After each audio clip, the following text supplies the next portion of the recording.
ఈ వీడియోలో మనం హై పాలిమర్స్ గురించి తెలుసుకుందాం. ముఖ్యంగా పాలిమరైజేషన్ అంటే ఏమిటి, దాని మెకానిజమ్స్ మరియు ప్రాపర్టీస్ గురించి వివరంగా చూడబోతున్నాం.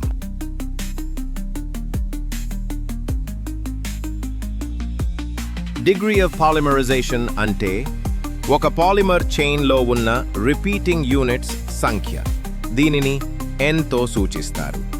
N ఎక్కువైతే పాలిమర్ యొక్క మొలిక్యులర్ వెయిట్ కూడా ఎక్కువ అవుతుంది.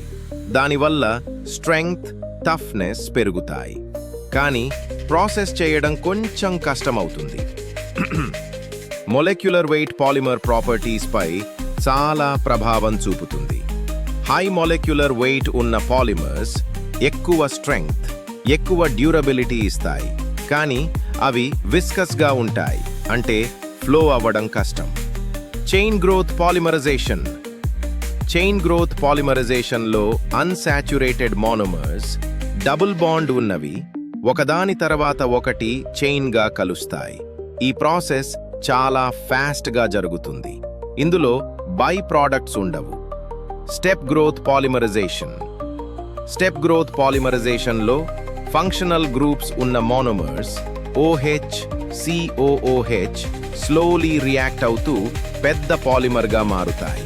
ఈ ప్రాసెస్ స్లోగా జరుగుతుంది.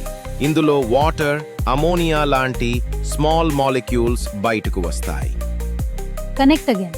I'll explain everything in detail.